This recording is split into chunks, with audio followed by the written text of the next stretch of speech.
बिस्मिल्लाहिर्रहमानिर्रहीम। स्टूडेंट्स, आज जो हम आर्टिकल डिस्कस करने जा रहे हैं part 2 class black body radiation.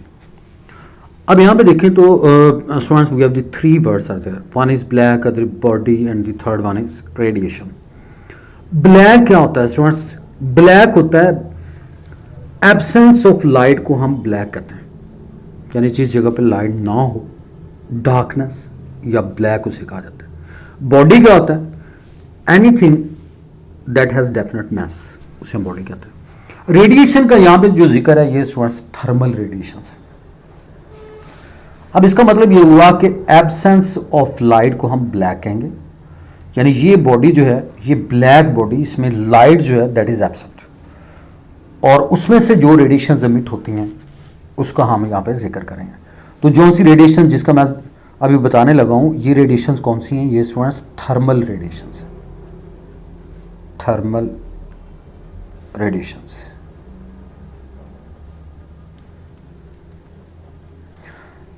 Thermal radiations की अगर आप बात करें तो आप यहां पे इसको डिफाइन यूं कर सकते हैं कि when a body is heated,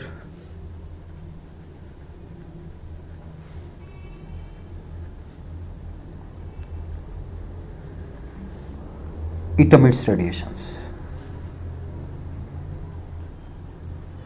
It emits radiations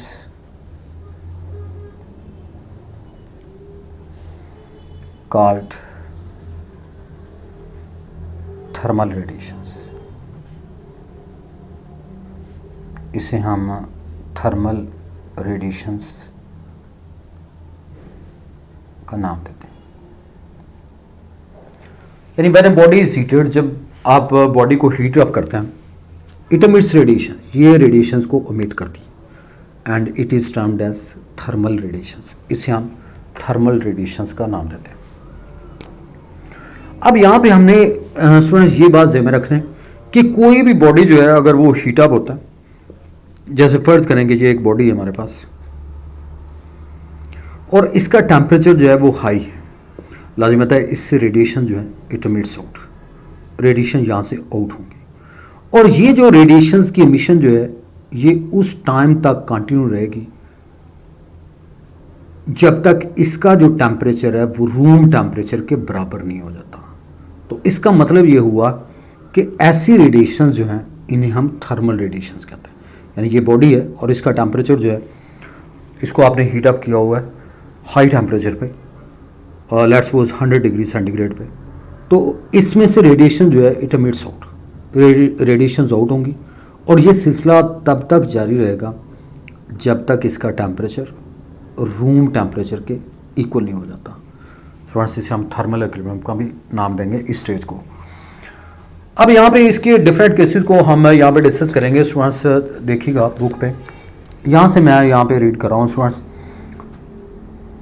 when a body is heated it emits radiations, the wavelength of emitter radiations depends upon, ये इन चीज़ों पर डिपेंड करता है, टेम्परेचर ऑफ द बॉडी। अब देखें अगर बॉडी का टेम्परेचर ज़्यादा है, लाजिमत है it emits larger radiations. At low temperature पे a body emits radiations of longer wavelength, यानी लो टेम्परेचर पे बॉडी रेडिएशन जो एमिट करेगा उसका वेवलेंथ लार्जर होगा। और लार्जर वेवलेंथ किसका होता है students? In invisible infrared region, in invisible और इंफ्रारेड रेडिएशंस का लॉन्गर वेवलेंथ होता है। At high temperature proportion to, अगर हाई टेम्परेचर आप करते हैं, लाजिमत है जो रेडिएशन एमिट होंगी of shorter wavelength, radiations increases, और शॉर्टर वेवलेंथ जो है उसका होता जाएगा। Furthermore, the amount of emitter radiation is different for different wavelengths. तो यहाँ से हमें ये पता चला the amount of radiations जो है is different for different wavelengths. तो ये different wavelengths के लिए amount of radiation जो है is a different. तो ये students that's about the thermal radiations. तो कहने का मतलब ये है कि at conclusion यहाँ से क्या निकला कि लो टेम्परेचर पे रेडिएशन जो एमिट होंगी ये लॉन्गर वेवलेंथ की होंगी, और अगर आप टेम्परेचर को राइज करते हैं तो रेडिएशन जो एमिट होंगी शॉर्टर वेवलेंथ की होंगी। अब हम एनर्जी डिस्ट्रीब्यूशन की बात करेंगे। Let's see how the energy is distributed among different wavelengths at various temperatures. तो वेरियस टेम्परेचर्स पे जो रेडिएशंस हैं उनके वेवलेंथ्स जो हैं दे आर डिफरेंट, और इसको हम एग्जांपल के तौर पे यहाँ पे हम शो करने लगे हैं। When a platinum wire is heated, कि जब आप प्लाटिनम वायर को हीटअप करते हैं, it appears dull red at about 500 degree centigrade, यानी 500 डिग्री सेंटीग्रेड पे इट अपीयर्स डल रेड, ये डल रेड अपीयर होगी। Changes to cherry red, cherry red में चेंज होगी at temperature 900 degree centigrade, 900 degree centigrade पे ये चेरी रेड में change हो जाएगी। एंड बिकम्स ऑरेंज रेड, ये ऑरेंज रेड में चेंज हो जाएगी at a temperature 1100 degree centigrade पे। And yellow at 1300 degree centigrade, और येलो जो है ये 13 डिग्री 100 सेंटीग्रेड पे येलो हो जाएगी। एंड फाइनली वाइट, और लास्ट पे वाइट हो जाएगी एट अबाउट 1600 डिग्री सेंटीग्रेड में। तो फ्रेंड्स आपने देखा कि प्लाटिनम वायर को आपने यहाँ पे हीटअप किया डिफरेंट टेम्परेचर पे, आपने देखा कि 500 डिग्री सेंटीग्रेड पे चेरी रेड, उसके बाद 900, पहले ये रेड हुआ 500 डिग्री सेंटीग्रेड डल रेड, चेरी रेड पे 900 डिग्री सेंटीग्रेड पे, ऑरेंज रेड हुआ 1100 डिग्री सेंटीग्रेड पे, येलो एट 1300 डिग्री सेंटीग्रेड पे, और finally white at about 1600 degree centigrade पे। तो ये स्टूडेंट्स आपने याद रखना है, और ये पेपर में एमसीक्यू जो है इसके रिलेटेड लाजमी आता है। तो डिफरेंट टेम्परेचर्स पे आपने देखा कि जो कलर्स हैं वो यहाँ पे हमें डिफरेंट नजर आते हैं। अब रिजल्ट इसका क्या निकला स्टूडेंट्स, कंक्लूजन क्या निकला? This shows that as the temperature is increased,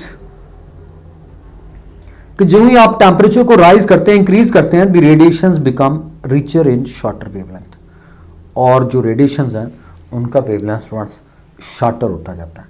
यानी लो टेम्परेचर पे लॉन्गर वेवलेंथ, और हाई टेम्परेचर पे जब टेम्परेचर को राइज आप करते हो तो देन उसका जो वेवलेंथ है इट बिकम्स शॉर्टर, ये शॉर्टर होता जाता है।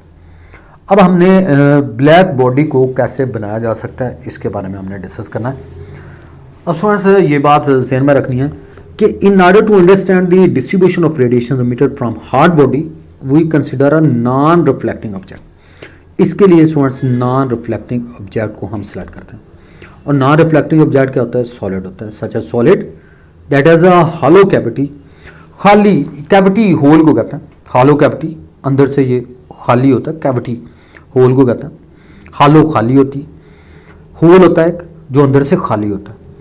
It has a small hole and the radiations can enter or escape only through this hole, और इसी में से रेडिएशंस इन भी होंगी और इसी में से आउट भी होंगे। तो ये हमारे पास एक सॉलिड है, और ये आप देख रहे हैं, और इसके इनसाइड इंटरनल कैविटी हमने बनाई है, अंदर से खाली होल बनाया हुआ है,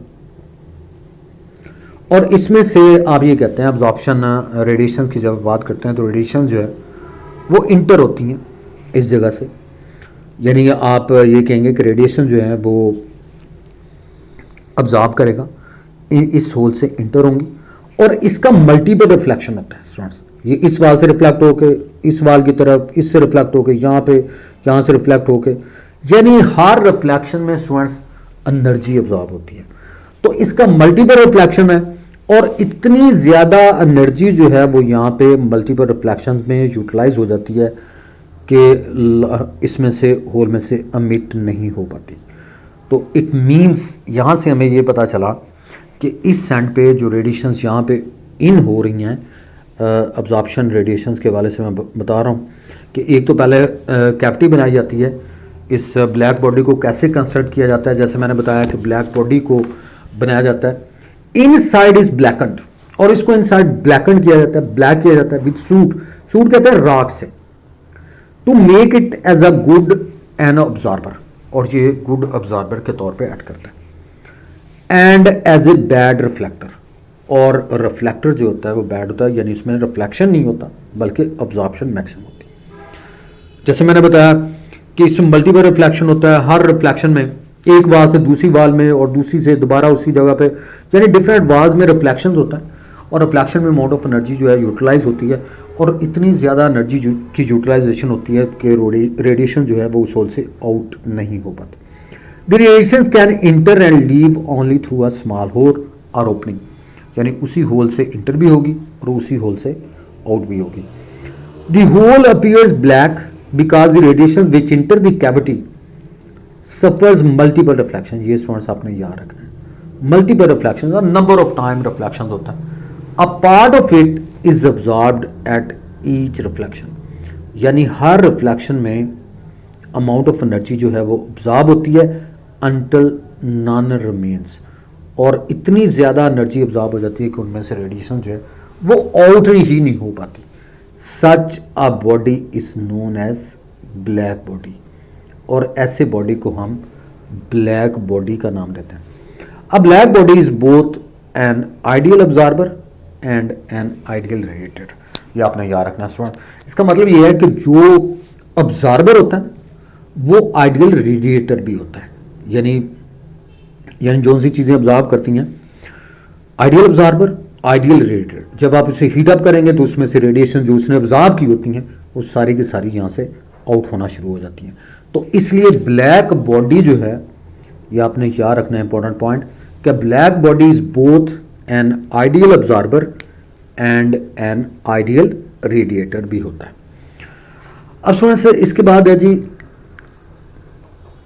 अब यहाँ पे मैं ब्लैक बॉडी की डेफिनेशन जो है, I have already told you, a body that absorb all the radiation falling on it and emits all radiations when heated, कि जब आप उसे हीट अप करते हैं तो वो रेडिएशंस एमिट करता है, रेडिएट करता है, और अदरवाइज वो रेडिएशन जो भी इसके ऊपर फॉल कर रही हूँ उनको अपने अंदर ऑब्जॉर्ब कर लेता है। इसे हम ब्लैक बॉडी कहते हैं। अब इंटेंसिटी डिस्ट्रीब्यूशन कर्व की बात करता हूँ, डायग्राम की बात कर रहा हूँ। ये स्टूडेंट्स टू साइंटिस्ट हैं, लूमर and प्रिंगशम, measured the intensity of emitted energy with wavelength related from black body at different temperatures by the apparatus। जो यहाँ पे apparatus शो किया, ये स्टूडेंट्स फ्लोरेंस है, यानी ब्लैक बॉडी कैविटी है जिसमें रेडिएशन यहाँ से आउट हो रही हैं, और ये रिफ्लेक्टर है, और ये प्रिज्म है, और प्रिज्म से होती हुई ये रिफ्लेक्टर है, और लास्ट पे थर्मोपाइल जिसे आप रेडिएशन डिटेक्टर कहते हैं। ये रेडिएशन डिटेक्टर का काम ये होता है स्टूडेंट्स, ये जो भी ब्लैक बॉडी रेडिएशन यहाँ से आउट हो रही हैं उनकी इंटेंसिटी के बारे में बताता है, उनकी नेचर के बारे में हमें ये डिटेक्टर बताता है। तो इस डिटेक्टर से आप रेडिएशंस को एनालाइज करते हैं कि इनकी इंटेंसिटी क्या है डिफरेंट वेवलेंथ्स के अकॉर्डिंगली, फिर इनकी नेचर क्या है।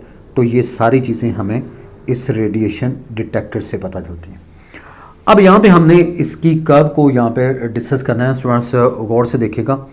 The amount of radiation emitted with different wavelengths is shown in the figure of energy distribution curve for each temperature as shown figure। अब ये डायग्राम जो है ये आपने समझनी है स्टूडेंट्स। इस एंड पे हम वेवलेंथ लेते हैं लैम्डा, और इस एंड पे हम intensity of radiation radiated energy, यहाँ पे हमने इंटेंसिटी को लिया, जो डिफरेंट रेडिएशंस हैं उनकी इंटेंसिटी को यहाँ पे लिया इस एंड पे वाई एक्सिस पे, और एक्स एक्सिस पे हमने वेवलेंथ को लिया। अब यहाँ पे वेवलेंथ को जो हमने यहाँ पे मेंशन किया हुआ है, ये आप देख रहे हैं कि ये रेडिएशन जो है ये लुक एट 1000 केल्विन, 1000 केल्विन पे ये जो रेडिएशन है ये आप देख रहे हैं जस्ट लाइक दैट। देन इसका टेम्परेचर राइज करते हैं। अब यहाँ पे इसका वेवलेंथ यहाँ पे मैक्सिमम है इस जगह पे। अगर आप टेम्परेचर को राइज करते हैं यानी 1260 केल्विन पे टेम्परेचर आप देखें, ये लैम्डा मैक्सिमम है, लेकिन इसका वेवलेंथ जो है ये शॉर्टर हो गया, यानी ये वेवलेंथ यहाँ पे था पहले, अब ये वेवलेंथ जो है ये आप देख रहे हैं लैम्डा मैक्सिमम जो है ये शॉर्टर होता जाता है, यानी इसकी वैल्यू जो है ये वेवलेंथ की, ये शॉर्टर वेवलेंथ पे लैम्डा मैक्सिमम आता है। ये आप देख रहे हैं ये शॉर्टर इस एंड पे आता है।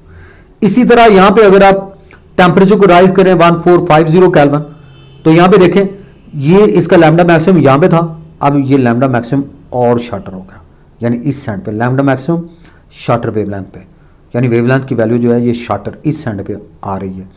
इसी तरह अगर टेम्परेचर 1650 केल्विन पे आप देख रहे हैं कि ये हमारे पास और शॉर्टर वेवलेंथ जो है वो यहाँ पे नज़र आता है।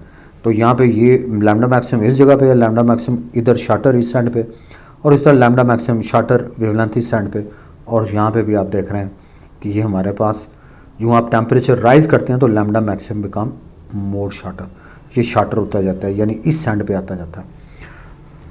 इससे हम इंटेंसिटी डिस्ट्रीब्यूशन कर्व कहते हैं स्टूडेंट्स। डिफरेंट टेम्परेचर पे दोबारा से देख लें, 1000 केल्विन पे लैम्डा मैक्सिमम, यहाँ पे 1260 केल्विन पे आप देख रहे हैं ये लैम्डा मैक्सिमम जो है ये शार्टर वेवलेंथ इस एंड पे आ रहा है, लैम्डा मैक्सिमम यानी शार्टर वेवलेंथ। और इसी तरह यहाँ पे भी टेम्परेचर आपने राइज किया तो लैम्डा मैक्सिमम की वैल्यू शार्टर वेवलेंथ इस एंड पे, और इस तरह यहाँ पे टेम्परेचर 1650 केल्विन पे लैम्डा मैक्सिमम जो है इट बिकम मोर शार्टर, तो ये यहाँ पे इस एंड पे आ रहा है। तो ये कर्व, ये चीज़ आप देख रहे हैं कि जो जो टेम्परेचर राइज करते हैं तो लैम्डा मैक्सिमम जो है बिकम शार्टर। अब हमने यहाँ पे इस इंटेंसिटी डिस्ट्रीब्यूशन कर्व से डिफरेंट यहाँ पे केसेस को डिस्कस करना है। नंबर 1 पे देखिएगा, नंबर 1 पे at a given temperature the energy is not uniformly distributed. तो ये आप देख रहे हैं कि एनर्जी जो है वो यहाँ पे यूनिफॉर्मली डिस्ट्रीब्यूटेड नहीं है, यानी it's not a uniformly distributed. ये आप देख रहे हैं कर्व शेप में, यानी energy is not uniformly distributed. So that's the first conclusion drawn from this diagram. Intensity distribution curve से पहले ये कि energy is not uniformly distributed. Number 2 पे आते हैं स्टूडेंट्स। नंबर 2 ये है वेन्स डिस्प्लेसमेंट लॉ। ये students very important short question है और ये आपने याद रखना, वेरी इंपॉर्टेंट शॉर्ट क्वेश्चन। इसमें ये चीज मेंशन है कि at a given temperature T the emitted energy has maximum value for certain wavelength and the product of lambda maximum and temperature remains constant. तो स्टूडेंट्स मैंने अभी जैसे इंटेंसिटी डिस्ट्रीब्यूशन कर्व को जब मैं डिस्कस कर रहा था तो मैंने बताया था कि लैम्डा मैक्सिमम अगर आप देखें तो वो शार्टर एंड पे आता है और उसके लिए टेम्परेचर की वैल्यू जो है वो इंक्रीज हो जाए। जब टेम्परेचर को राइज करते हैं तो लैम्डा मैक्सिमम शार्टर हो जाता है। तो यहां से हमें ये कंफर्म हो गया कि product of lambda maximum into temperature is equal to constant, ये कांस्टेंट के बराबर होगा। यानी आप चाहे कोई भी यहाँ पे कर्व में ले लें, ये देखें यहाँ पे लैम्डा मैक्सिमम, इसके लिए टेम्परेचर 1000, इसी तरह यहाँ पे लैम्डा मैक्सिमम। अब देखिए वेवलेंथ की वैल्यू डिक्रीज हुई है, टेम्परेचर राइज हुआ है, तो इसका मतलब यह है कि हर कर्व के लिए लैम्डा मैक्सिमम और टेम्परेचर का जो प्रोडक्ट है इट रिमेन्स कांस्टेंट, ये कांस्टेंट रहेगा। And the value of the constant knowns as Wien's constant, इसे हम वेन्स कांस्टेंट कहते हैं और इसकी वैल्यू आपने याद रखनी है 2.9 into 10⁻³ metre kelvin. That's very important point. तो वैल्यू ऑफ द कांस्टेंट जो है ये वेन्स कांस्टेंट कहते हैं and its value is equal to 2.9 into 10⁻³ metre kelvin. तो this equation means that as T increases lambda shift to shorter wavelength, यानी आप temperature को राइज करें, इंक्रीज करें तो लैम्डा जो है वो शार्टर वेवलेंथ की तरफ शिफ्ट हो जाता है, यानी उसकी वैल्यू डिक्रीज हो जाती है। नंबर 3 पे आ गए। Number 3 is variation of the intensity with wavelength. For all wavelengths the emission of energy increases with the increase of temperature, यानी एनर्जी इंक्रीज हो रही है with increase of temperature. The radiation intensity increases with increase in wavelength and it gets maximum value for a particular wavelength, जिसे हम lambda maximum कहते हैं। यानी आपने देखा कि यहाँ पे इस एंड पे आप यहाँ पे टेम्परेचर राइज करता है तो आप देख रहे हैं कि इंटेंसिटी की वैल्यू जो है वो बढ़ रही है, वेवलेंथ भी बढ़ रहा है, वेवलेंथ भी बढ़ रहा है और इंटेंसिटी भी बढ़ रही है। लेकिन एक पर्टिकुलर पॉइंट पे यहाँ पे देख लें आप वेवलेंथ भी बढ़ रहा है, इंटेंसिटी भी बढ़ रही है। इस पर्टिकुलर पॉइंट के बाद उसके बाद आप देख रहे हैं कि ये हमारे पास इंटेंसिटी की वैल्यू जो है वो डिक्रीज होना शुरू हो जाती है, राइट। तो यही चीज़ यहाँ पे भी मेंशन की गई है students. For all wavelengths the emission of energy increases with the increase of temperature, the radiation intensity increases with the increase in wavelength and its gets maximum value for particular wavelength lambda maximum.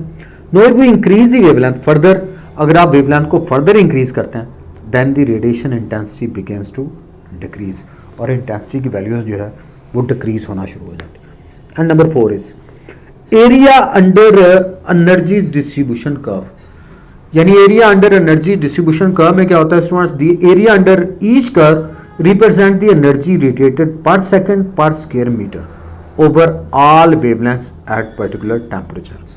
तो इसका मतलब ये हुआ कि इस curve का अगर आप एरिया ले लें स्टूडेंट्स, ये कर्व है, इसके अंडर अगर आप एरिया ले लेते हैं तो it gives us the amount of energy. तो ये हमें अमाउंट ऑफ एनर्जी जो है ये that is radiated per second per square metre, ये हमें बताता है। अब स्टीफन बोल्ट्जमैन लॉ लास्ट पे स्टूडेंट्स इसी के related, it is found that the area is directly proportion to fourth power of Kelvin temperature. Students very important short, Stefan Boltzmann law. तो area किसको डिटरमिन करता है? एनर्जी को। Energy is directly proportion to fourth power of Kelvin temperature proportion to T4। अब इस proportionality sign को remove कर दें तो E is equal to sigma T4 and sigma is called Stefan constant. इसे हम स्टीफन कांस्टेंट कहते हैं और इसकी वैल्यू याद रखनी है 5.67 इंटू 10⁻8 वाट पर मीटर स्क्वायर केल्विन -4, ये आपने याद रखना है। Sigma is called Stefan constant and its value is 5.67 into 10⁻8 watt per meter square K-4. Above relation is known as Stephen Boltzmann law. So answer is a very important relation, E is equal to sigma T4, इसे हम Stephen Boltzmann law कहते हैं। तो students next time will do some more things. Thank you all students.